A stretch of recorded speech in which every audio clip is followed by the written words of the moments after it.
Our weekly contributor, Dr. Lisa Orbe-Austin, is out with a new book. It's called Your Unstoppable Greatness, and it's a follow-up to her first book, Own Your Greatness. This new book outlines the next step once you've already done the work for your interpersonal issues. Basically, it's how to deal with triggers in a very healthy way. So here to talk about is Dr. Lisa. Thank you so much for joining us. What inspired you to write this book?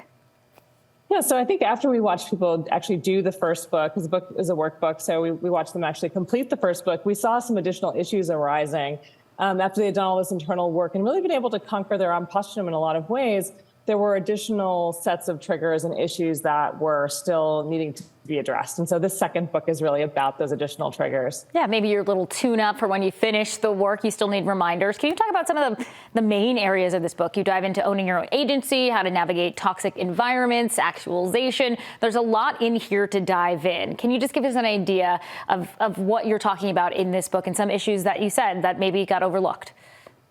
Yeah, I think, once people have done actually the work on dealing with some of those really big issues related to imposter syndrome, I think one of the things that we saw that was left over was that they hadn't really connected to what they wanted for themselves. Imposter syndrome is so externally driven. You're always trying to please other people and thinking about what they want. You often forget what you want.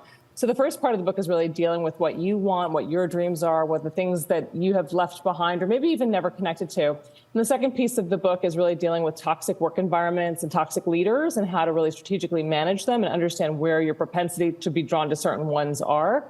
And then also the last piece is really dealing with the fact that imposter syndrome can leave you with certain kind of behaviors that you want to eradicate when you want to contribute to healthy work environments and be a healthy leader. And so that's the third part of the book. One of the parts of the book that I think is so interesting, Dr. Lisa, is that you deep dive into family dynamics and how these can lead to preferences for certain leadership styles in your life, certain work cultures, especially for someone dealing with imposter syndrome. How do those two connect?